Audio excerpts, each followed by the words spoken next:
今日我嘅功課咧就要同大家講三樣嘢嘅。咁啊，第一樣嘢咧就係市區水浸事故嘅主要原因啦。咁啊，第二樣嘢咧就係政府喺應對水浸事故嘅事情上面咧，我哋嘅策略。而第三樣嘢咧就係即係物業署啦，即係可能係大家啦。咁啊，喺一啲容易受浸水浸嘅地區咧，我哋要注意嘅嘢嚇。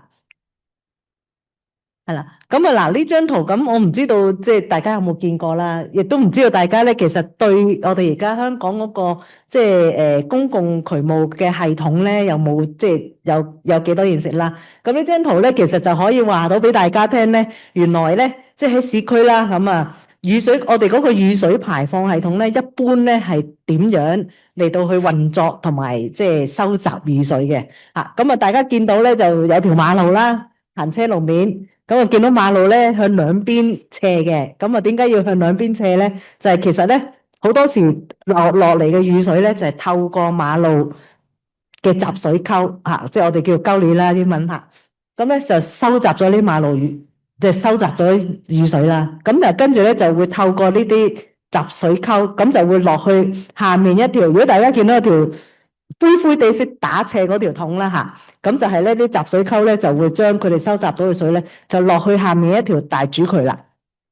咁呢條大主渠咧，就係我哋渠務署負責即係維修嘅咁就跟住可能大主渠一路落嘅時候咧，好多嘅大主渠落嘅時候咧，其實可能佢會去到一個比較大型嘅涵管啦咁啊變咗就將呢啲嘅雨水咧，可以嚟到去帶出，即係排出，直接排出去大海。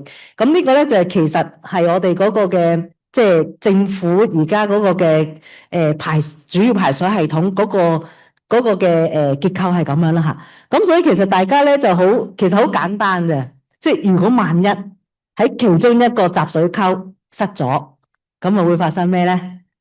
咁啊係啦，啲水入唔到去啦，咁入唔到去就出現咩咧？就係水浸啦咁所以其實即係好多時咧，我哋成日話點解仲會有水浸啊？有水浸啊？咁啊，其實其中一個咧好重要嘅原因咧，就係呢啲入水口未必一定係集水溝嘅。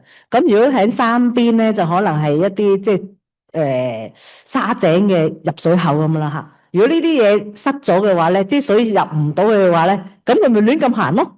亂咁行咧，通常咧就會去咗啲咩地方咧？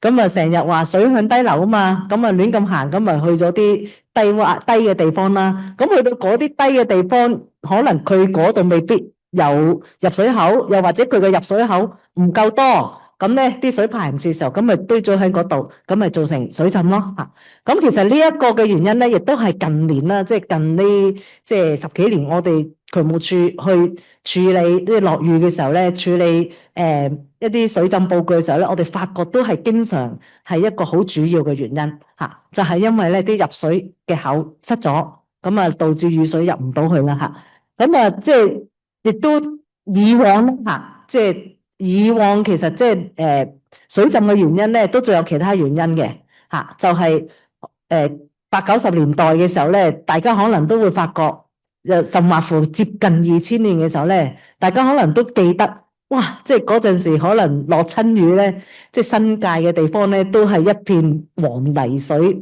唔係講緊嗰種嘅一片咧，唔係呢一度咁樣一片喎，而係講緊可能係即係幾十公頃啊咁嘅情況㗎甚或乎可能之前即係80、90年代啊，或者2000年嘅時候咧，落親雨嘅時候咧。即係我唔知大家有冇聽過啦，彌敦道啲人咧就改咗名叫彌敦河喎，跟住咧西環嗰條永樂街咧，啲人改名叫海味街、滷味街。咁點解叫滷味咧？就因為嗰度即係賣海味噶嘛。曾經有幅相咧，就啲海味喺啲鋪頭嗰度，因為大雨走晒出去，咁啊，即係當然咁啊。我諗海味走晒出去水浸嘅地方會變咧咩咧？咁啊，所以嗰陣時就俾人講笑啦，就變咗滷味喎即係咁啊，所以變咗即係滷味街。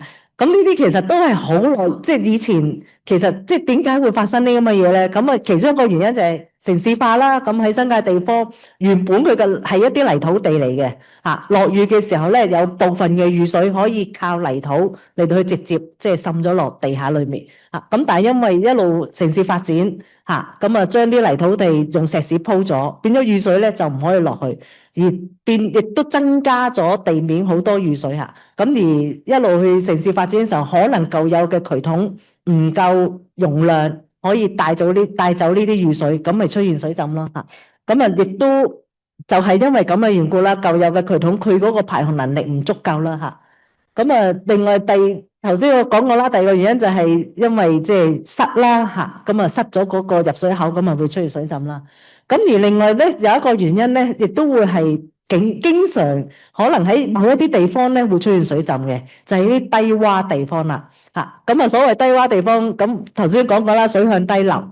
咁所以咧好多時低洼地方，佢啲雨水落到嚟嘅時候，可能喺佢上游啲高嘅地方，啲水排唔切，都可能要落咗去一啲低洼地方嗰度嚇。咁呢個其一啦。另外其二，有啲咩低洼地方，亦都好容易會出現水浸咧，就係近海嗰啲啦。咁可能大家話點解近海嘅低洼地方會特別出現水浸啊？咁啊頭先天文台嘅同事都講過噶啦，其實香港除咗落雨會出現水浸之外咧，其實打風都會出現水浸嚇。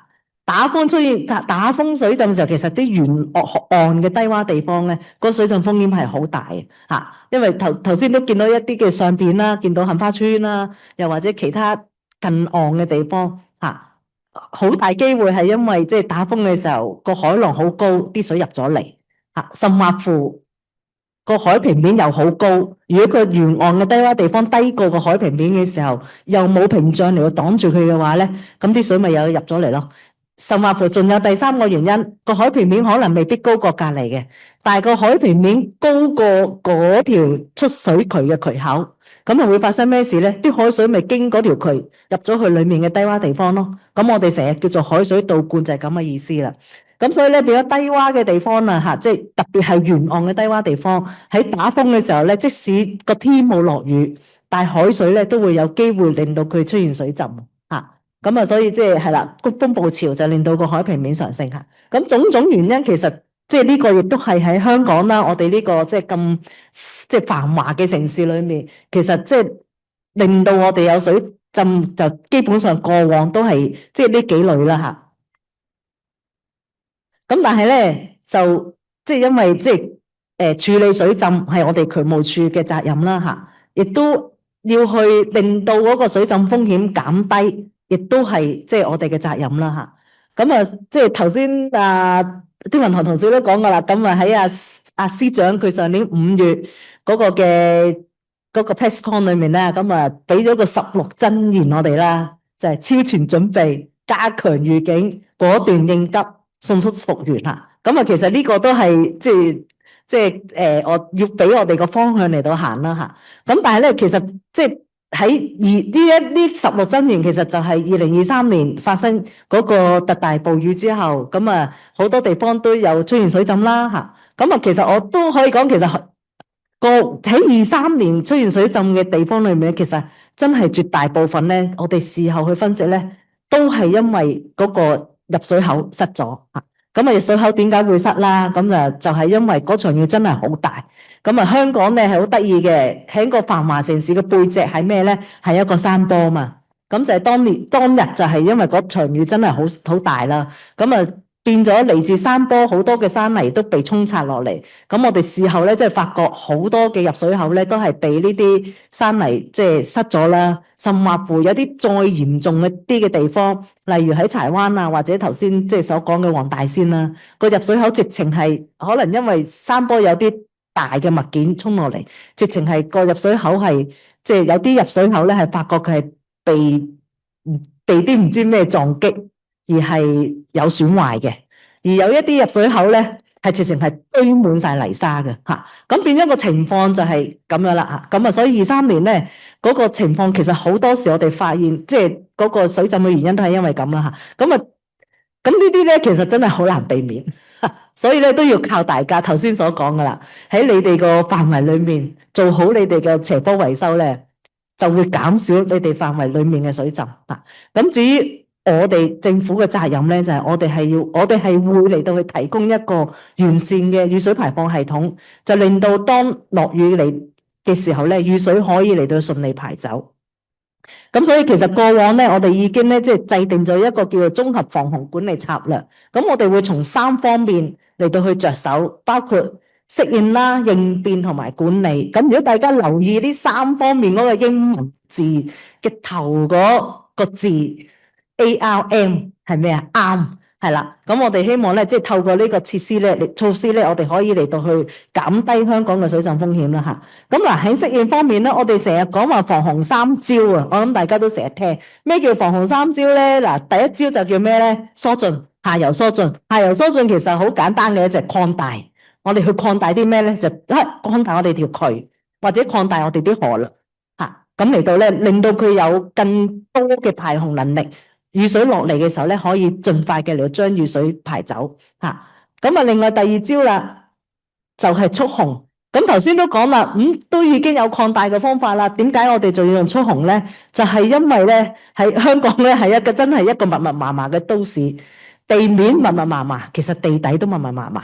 如果我哋去做開坑擴大呢啲渠統嘅時候咧，其實係會對市民咧帶嚟好大不便。咁所以咧喺即係特別喺都市嘅地區裏面咧，我哋就用蓄洪嘅方法。意思即是話咧，當雨水落嚟嘅時候咧，我哋將啲雨水咧儲住先嚇，儲住先，直至到咧嗰場雨開始減退啦，下面條渠統咧開始可以有能力去承受雨水啦，我哋先排佢出嚟嚇。咁呢個就蓄洪嚇。咁而第三個方法咧就係節流。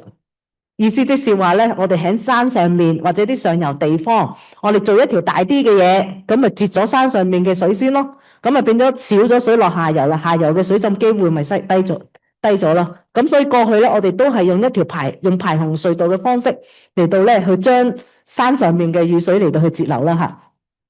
咁所以其實咧，過往我哋咧，即係喺香港，即係新界又好，或者市區又好，我哋都應用咗呢個防洪三招啦，嚟到去處理呢個水浸嘅問題。咁啊，而家咧，我哋其實就已經有4條嘅雨水排放隧道啦，亦都有5個嘅地下蓄洪池，亦都有100公里嘅河道已經完成咗啦。咁亦都咧，我哋部門咧喺各區咧，亦都進行緊15個嘅工程。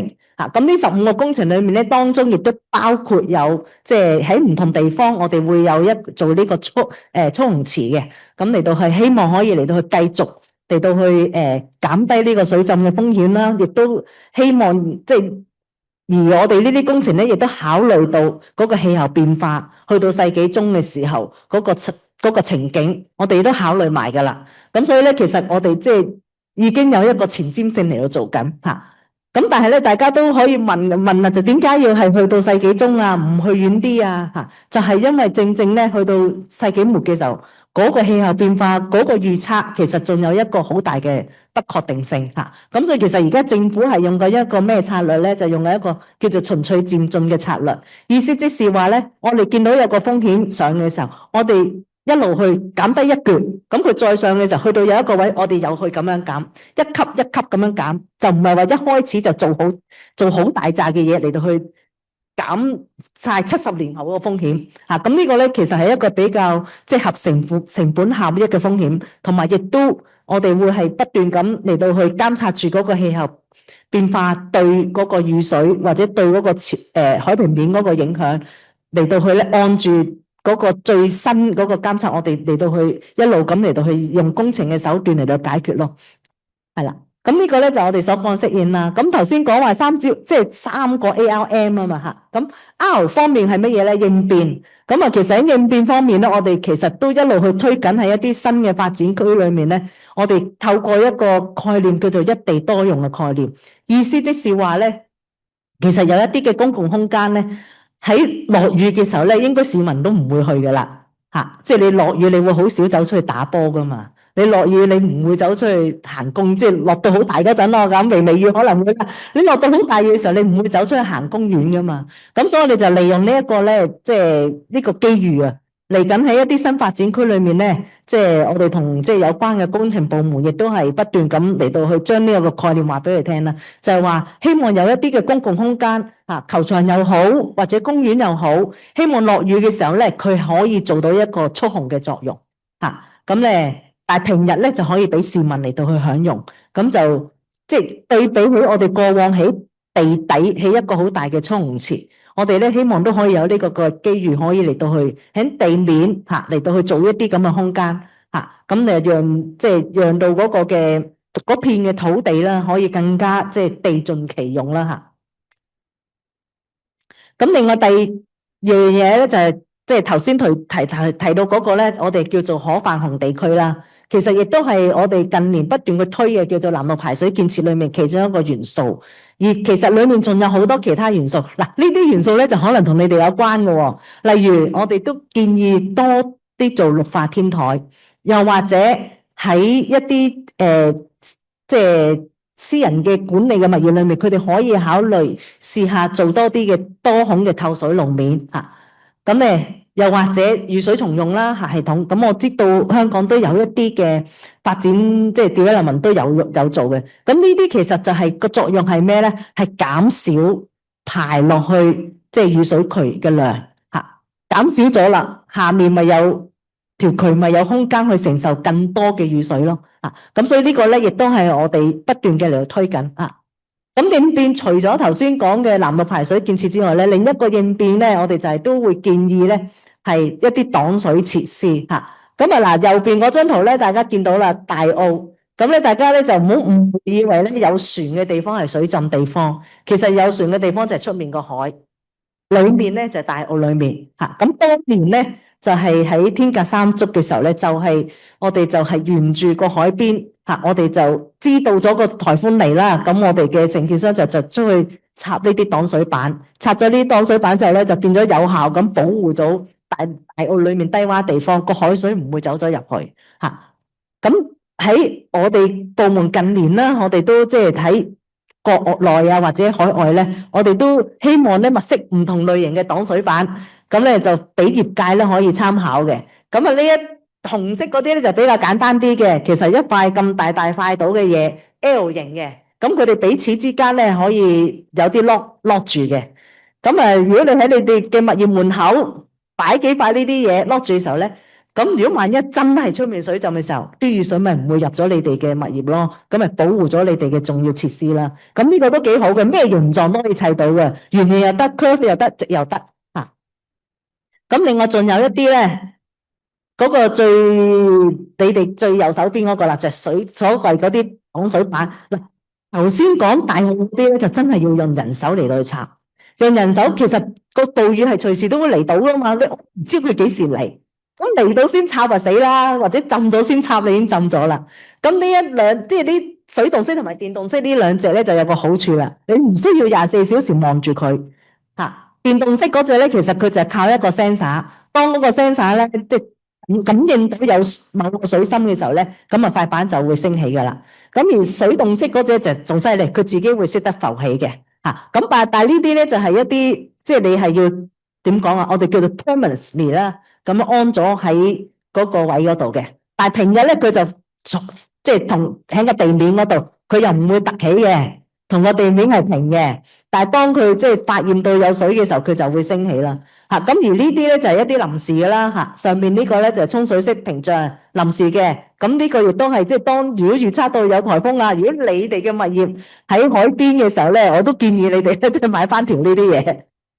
又或者呢啲咧就係又係浮起嘅向上翻嘅嚇，咁各種類型其實個目的咧就係我哋真係好想係即係官方業界同市民真係嚟到去聯手嚟到去即係做多啲嘅措施去保護，方就係負責即係保護嗰個即係整體即係公共嘅地方啦，而業界或者你哋就係要負責保護你哋所看守嘅物業啦。咁所以其實呢一啲咧，其實都係一啲即係鼓勵大家可以考慮喺你哋嘅物業裏面嚟到去安裝或者去做嚇。咁另外咧，我哋有個渠務實務備考叫做第2斜棟2023號呢一份嘅嘢。咁其實呢一份嘅備考咧，亦都除咗講話呢啲擋水閘之外咧，另外仲有一啲嘅措施咧，係可以話俾大家聽咧，點樣嚟到去保護你哋嘅設施嘅。咁如果大家有興趣嘅話咧，可以上我哋嘅部門嘅網頁嚟到去揾啦。不過我哋係暫時咧就淨係得英文版嘅嚇。咁如果大家話喂，我唔記得喺邊喎，咁啊其實咧喺上年嘅9月。咁啊，物管局咧就出咗一個叫做處理渠務工作嘅最新嘅操作守則。咁喺嗰個操作守則裏面咧，亦都有提我哋呢份嘢嘅嚇。咁亦都有嗰個網址嘅。如果大家唔記得嘅話，咁啊睇翻嗰個，我諗你哋應該有嗰份守則啦嚇。咁啊睇翻嗰份守則，可以喺上邊嚟到去揾翻落嚟啦嚇。咁而嗰份守則亦都係我哋部門同物管局咧，我哋即係我哋喺當中物管局一路去寫嘅時候，我哋都俾咗一啲嘅意見佢哋啦嚇。咁亦都多謝物管局啦，就將我哋呢啲嘅指引放咗入去你哋個守則嗰度嚇。係咁到最後好快啦，咁啊超前準備嚇。咁啊管理 M 啊，咁其實我即係當落大雨啊，或者預測到颱風嘅時候，其實我哋部門咧已經係好早嘅，已經有人出去。咁啊，其實我哋同天文台咧個合作係好緊密嘅。佢哋發現預測到某區有大雨嘅時候，佢哋真係超前咁話俾我哋聽。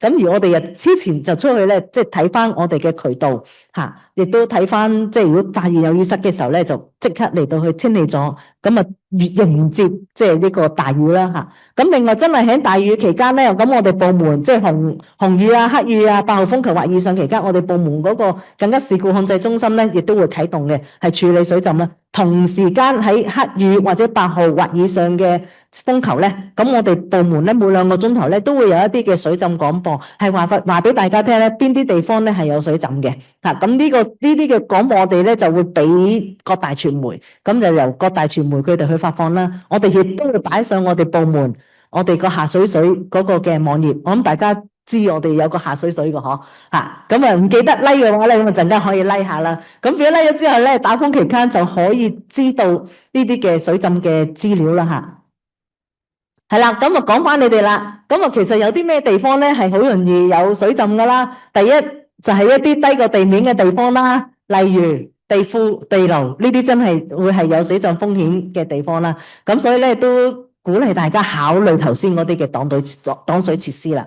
另外第二就係位於一啲低窪或者沿岸地區嘅物業啦嚇。咁啊，如果大家可以有時間嘅話咧，就即係鼓勵大家咧去杏花村嗰度睇一睇。杏花村咧，其實我唔係叫大家，我唔係叫大家去買樓啊。杏花村咧，其實佢哋而家咧已經喺佢哋嗰啲大廈嘅入口咧，如果大家有留意嘅話，你會見到個大廈入去咧有兩條嘢，我哋叫做 slot 啦。咁其實係要嚟做乜咧？就係佢哋做定個 slot 喺度，咁啊要嚟插擋水板嘅。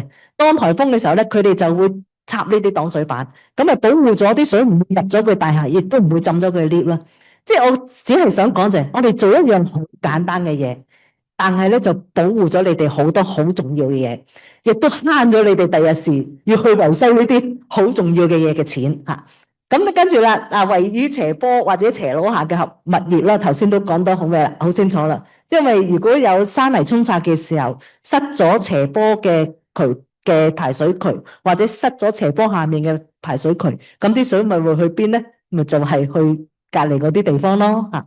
咁同埋另外咧，就位於天然水道旁嘅物業啦嚇。咁所以如果大家看管嘅物業係喺呢地方嘅時候咧，我就即係可以話俾大家聽咧，呢啲地方係水浸嘅機會係高啲嚇。咁當然唔係代表呢地方一定水浸，因為頭先都講過啦，我哋部門其實都做咗好多嘢，真係大範圍嘅水浸已經係少咗。咁但係亦都唔能真係水浸唔可以，我哋唔可以100%保證零水浸嚇，因為好多時水浸係因為一啲意外嚇，又或者因為一啲即係其他種種原因啦嚇。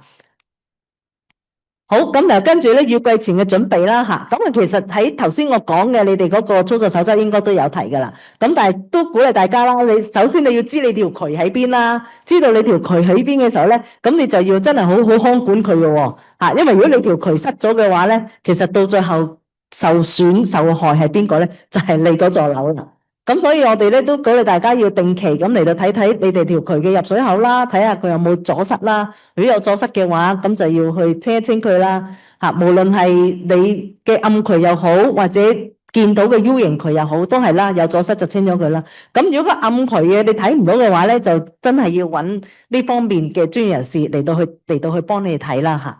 咁啊，另外就係如果你哋有一啲抽水設備嘅話咧，咁又係要定期嘅嚟到去，即係睇下佢係咪運作緊啦。唔係嘅話，即係落雨嘅時候，佢原來有問題運作唔到嘅話，咁啊到最後損失嘅，亦都係你嘅物業咯。嚇，咁啊到最後就係要定期咁去制定一啲應急嘅計劃啦嚇。即係所謂嘅應急計劃就係當知道颱風嚟啦，或者計有落雨嘅時候，其實喺你個物業裡面你要做啲咩咧？咁就係因為有陣時呢啲嘢咧，即係點講咧？佢成日鼓勵真係要用做演習㗎。你唔做演習咧，到時要嘅時候咧，你唔知嗰樣嘢喺邊，你揾唔到佢出嚟。你揾到佢出嚟，你又唔知點安裝嚇。咁所以咧就鼓勵大家真係要有呢啲嘅應急計劃，係要嚟咧幫你前線嘅嗰啲嘅員工，即係看更又好或者咩又好，幫嚟到令到佢哋熟習嗰樣嘢係點樣用嚇。係啦，咁啊呢個頭先講嘅定期檢查啦嚇。好。咁都講啦，其實水浸風險都唔能夠完全消除㗎啦。咁啊，都希望大家咧，即係喺你自己嗰個位置裏面做好你嘅嘢。我哋政府部門亦都喺我哋嘅位置裏面嚟到去透過頭先所講嘅 ARM 嚇嚟到去咧，即係令到嗰個水浸風險咧係希望盡量嚟到去減低咯嚇。好，咁今日我嘅分享係咁多。